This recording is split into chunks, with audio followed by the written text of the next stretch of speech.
to 7 Trumpets Prepper. In this video today, I'm going to be going over, so the rapture didn't happen, what's next?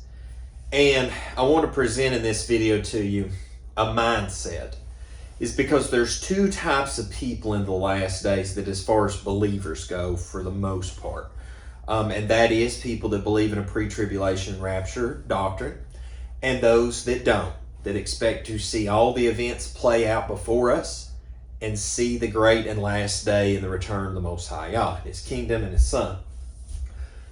This is important to understand because on both sides of the fence, if you're a person that doesn't believe that the trumpets are going to take place, the bowls of wrath, all that, and you're going to be here to see it, and you're wrong, these events that I'm about to break down for you, there's no turning back at that point, especially if you've not made preparation. Those of us that have made preparation, seeing this video is a good help in solidifying the understanding of what is to come. Because whether we want this stuff to happen or not, these events will pan out. They will take place in this world, most likely right now, soon, in our lifetime, and it is what it is. And so if I can warn you today to question your theology just for a moment, and for those that believe in a pre-tribulation rapture doctrine, to consider the self-evident fact when looking at the scripture close enough, y'all willing, self-evident that is, when you read it, that you will see there is a lot of things that's going to transpire. And if you've not made preparation for that, the day after D-Day +1, after the trumpets start, what are you going to do then? That's what I want to put in people's minds today. Okay?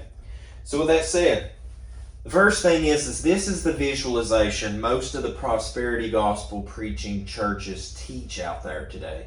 That there'll be this secret rapture, this secret whisking away of those that believe that they're going to be just rescued from all that which is to come. But the problem is with this visualization is that the scripture teaches all eyes will see Messiah come. Okay? Now the second problem with this is that when you have this event take place on the front side of things, it takes away from all the other things that are leading up to this ultimate event of Messiah returning. And here you see this was a visualization that I had in my SU End Day church when I used to attend SU End Day church, and before I left there to SAT Day church to finally figure out that the Father's Luni-Solar scriptural calendar is not one and the same. We're wrong, which that's a conversation for another video. If you want to find out more about the true Father's appointed times in his calendar, you can check it out at worldslastchance.com. As we move forward, though, in this slide presentation, this right here is the problem with this doctrine. This is the core creation that creates this doctrine right here, is the prosperity gospel. I call it the Joel Osteenism. And because that, all is well, don't worry about a thing, blah, blah, blah. This is the situation that arises in a lot of churches, is that there's more of a prosperity gospel teaching and a more of a pre-tribulation rapture doctrine than actual sound scriptural teaching and preparation for that which is to come and the ultimate end. What happens is so many of these people have been lulled to sleep that when the time does come, the appointed time does come of destruction and wrath, it's going to take them as a thief in the night. And I'm usually now, in these presentations that I've been doing, especially now on the screen, I put a lot of scripture in there. But today, I've only got a little bit of scripture. My intent today is to show you a visualization, of the events to come. To put you in the driver's seat and let you see the events. Because for those of us that either are a pre-tribulation rapture believer or a post-tribulation, the Messiah won't return until after all this takes place. Most people are versed in the scripture. What we need to look at today is the visualization of what's going to take place if you weren't raptured away. That is the purpose, the intent of this presentation. So with that said, let's look at some scripture real quickly, though, before we take that little visual ride. It says, "And then shall appear the sign of the Son of Man in heaven, and then shall all the tribes of the earth mourn, and they shall see the Son of Man coming in the clouds of heaven with power and great glory. That's Matthew 24 and 30. Now, following this, I've got one more to share with you here. Matthew 24, 37, 39. Keeping this real simple today, cut and dry. Is from the King James Version as well. So that those that only want to stick to the King James Version, got you covered today. But as the days of Noah were, so shall also the coming of the Son of Man be. For as in the days that were before the flood, they were eating and drinking, marrying and giving in marriage until the day that Noah entered into the ark, and knew not until the flood came and took them all away. So shall also the coming of the Son of Man be. People are lulled to sleep right now, folks. Okay, and in Noah's day, if you were especially reading the book of Yasher, reading the Genesis account, you put two and two together. You look at this situation. In Noah's day, everyone was asleep at the wheel in their sin, didn't care a thing about what was about to go down until it went down. And this is exactly the replay that we're going to have in our day, in our time right now. This is how it's going to go down again, except not a flood. It's going to be all the final events. Another thing is in Joseph's day, all the world, the known world at that time, pretty much came to Egypt begging for food because Pharaoh listened to Joseph, put the granaries in, and made preparation. We have got to make spiritual and physical preparation for what's to come. I did want to share this little caveat, from Robert Frost, the writer, said 2 roads diverged in a wood, and I took the one less traveled by, and that has made all the difference. Pre-tribulation rapture doctrine, or the path less traveled, get prepared for what is to come. You've got to make a sound decision, but time is ticking down. Okay? Now, you've seen this slide before. If you've seen other presentations I've done at prepping events, you've probably seen this before if you've seen other presentations in which I produced. But the thing is that you need to understand is from the moment the first trumpet happens, and we see 1/3 of the trees burned up, green grass, the stars cast from the heavens above. This is D-Day +1 because there was already a worldwide earthquake before this, right? And there's actually some other events that we could go into detail, but this is like profound at this point, okay? From this point forward, there's no turning back. So 1/3 of the sea becomes blood and 1/3 of the ships and sea life destroyed. That's got to take a huge tidal wave or something like that to destroy it. And we're going to look at some visualizations in a second. 1/3 of the waters turn bitter with the 3rd trumpet. 1/3 of the sun, moon, and stars don't shine at the 4th trumpet. A locust type beast wield the power of the beast, right? 5th trumpet, this can also mean be probably demonic alien entity we'll look at too. I mean, the thing is, this is very clear before us. Before we even get into the woes, like this is very clear cut. This will probably affect every last human being on the world. And you get in further into the point where it's those that ain't sealed start to really get affected. Just like the plagues of Egypt in Moses' day. So you got 200 million man army, 1/3 of mankind killed. The kingdom of Elohim is declared. 7th trumpet, and of course, at this point in between there, of course, you have the bowls of wrath and stuff. If you kind of look at where the timelines fall at. So, we see in the 1st trumpet there, it's D-Day +1, the rapture didn't happen, and now 1/3 of the trees, 1/3 of the green grass and vegetation's been destroyed. And you're seeing this huge meteor shower, most likely, or something to that effect, burning all this up, right? And so at that point in conjuncture, the timeline, one can speculate. But just say that this is even spread out over a course of time. These are going to start being some catastrophic events. Now the 2nd trumpet, you can look at it in kind of in 2 ways, and still to this day I'm torn. It could be a great asteroid type thing or something thrown from the dome, from above the flat earth, from the dome down, okay? And like the censer cast with fire of the earth, right?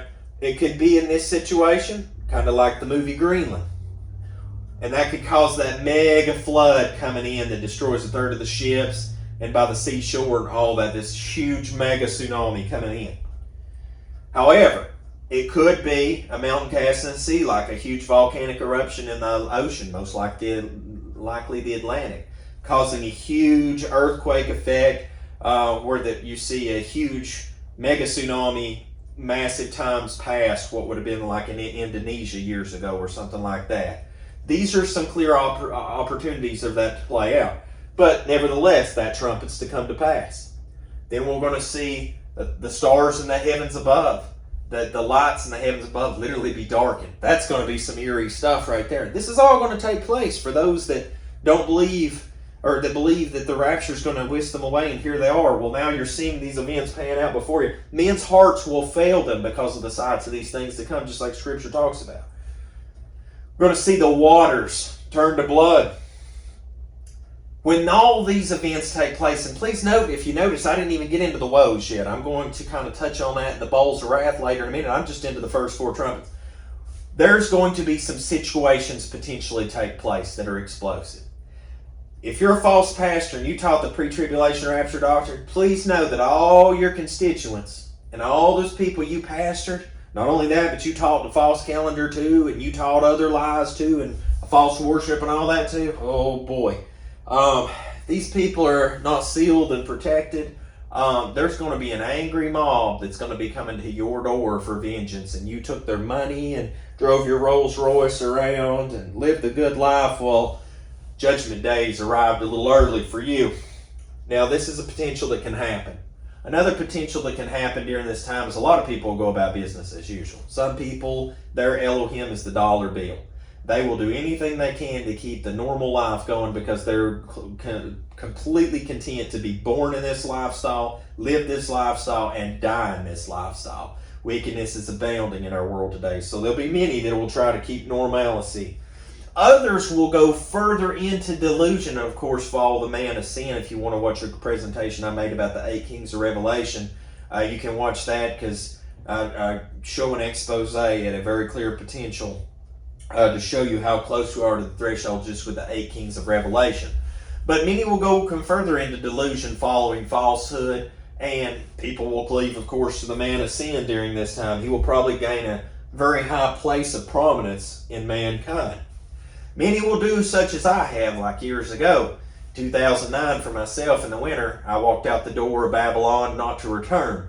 Now, while many people may make this decision at this point in conjuncture, the only problem with that is it comes at a cost.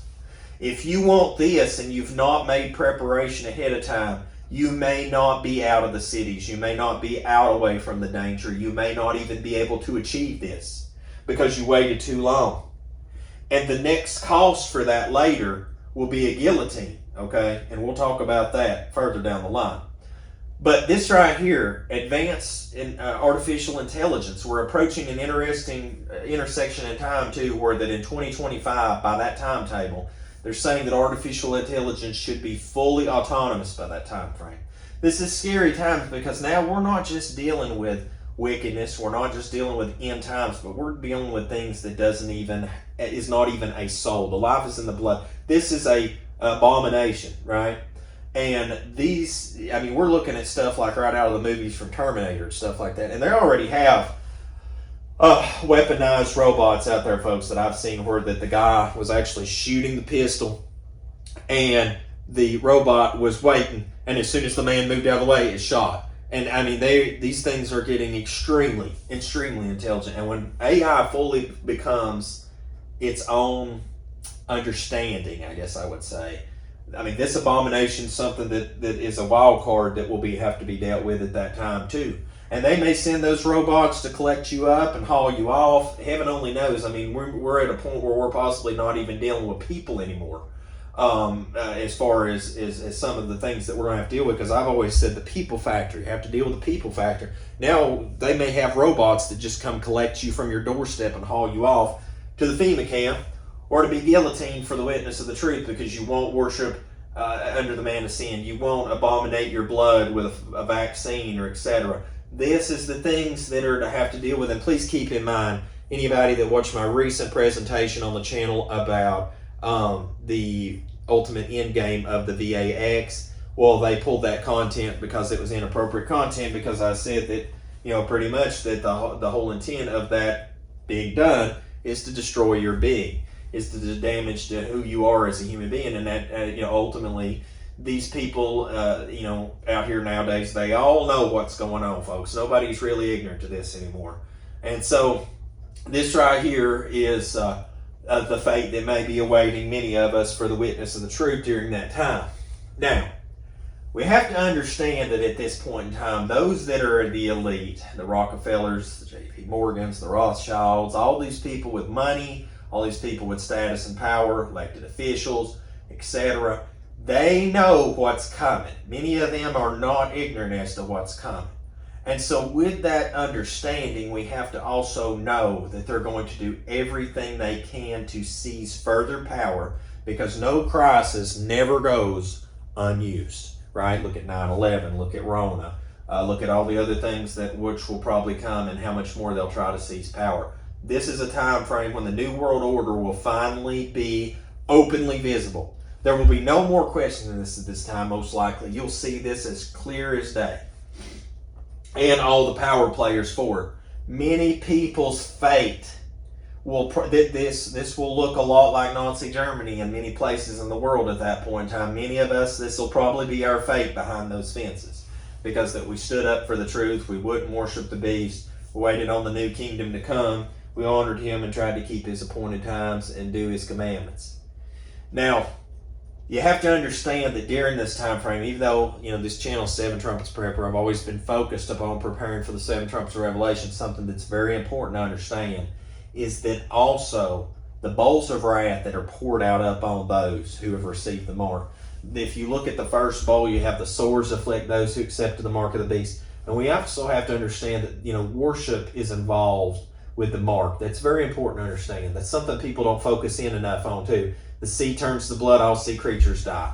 River turns to blood. The rivers turn to blood. Mankind scorched by sun blasphemes Elohim. The beast's seat of government is afflicted, that we should see Rome destroyed at this point.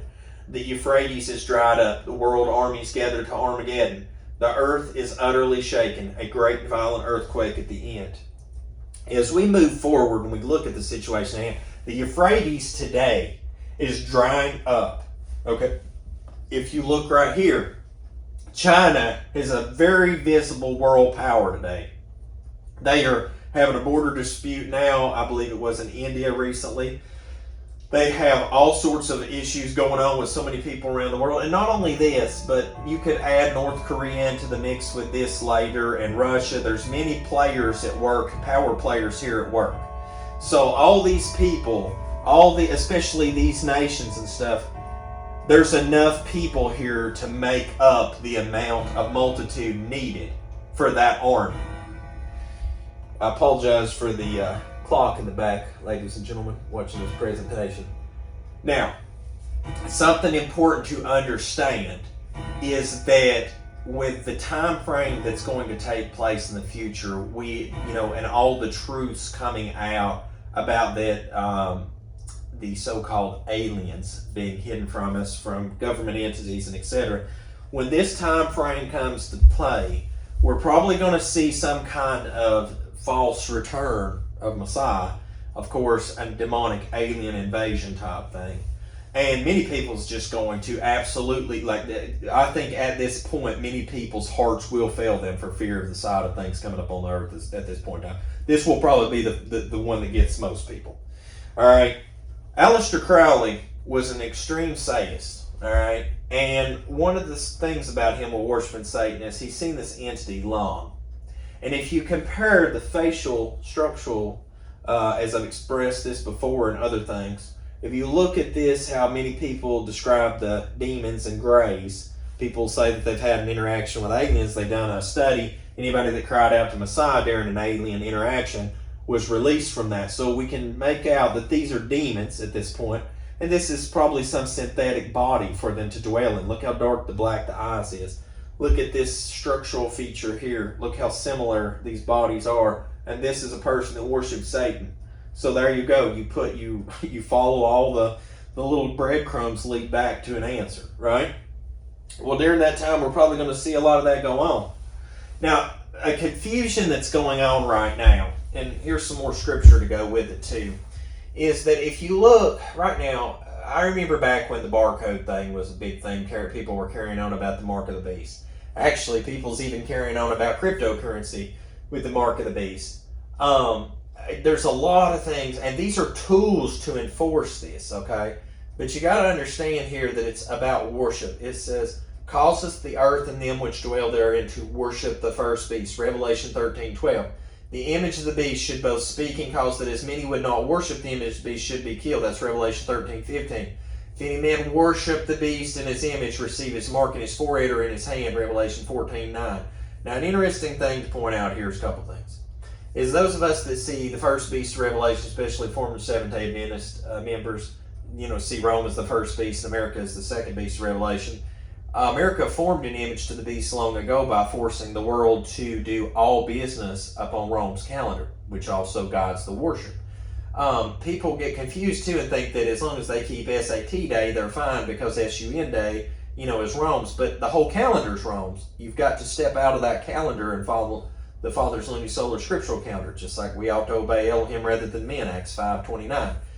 The Catholic, right here, this is in the Catholic documents, SUN day is our mark of authority. They said the church is above the Bible, and this transfer of Sabbath observance is proof of that fact. Catholic Record of London, Ontario, Sept. 1st, 1923. But it goes deeper than that. If you look and you study back, you look the Fastiantiatis, the stick calendar of Rome, you'll see SAT day used to be the first day of the week, and SUN day used to be the last. Then sun worship got that and got moved to the front. Folks, there's a lot your pastor's not telling you. If you take the time to look into it, you can really find it out. But it goes so much deeper than just SUN day worship. It is SAT day worship too. You've got to get back to keeping the Father's Luni-Solar scriptural calendar. The world, everyone's wandering after the beast and its calendar. Now, like I said, this is tools, okay, to help force people to worship. But what I do want to point out about this right here, okay, is now this is a tool to Nephilimize you, to damage your DNA and change you into something that is no longer human. You may look human, you may speak human, but you're no longer human. And the thing about this is this is the kind of stuff that they were dealing with in Noah's day because of the mingling of the messengers with men. So you have that image that Daniel's seen, the toes of clay that mingled, right? It says it mingled with the seed of men and stuff, right? Well, this is where that mingling's taking place in this last part before that image is destroyed with the stone that's cut without hands, right? So this is important to take away. This is important right on the heart because everyone wants to carry on about all this stuff, but it all comes down to worship, worship, worship. These are means to control worship.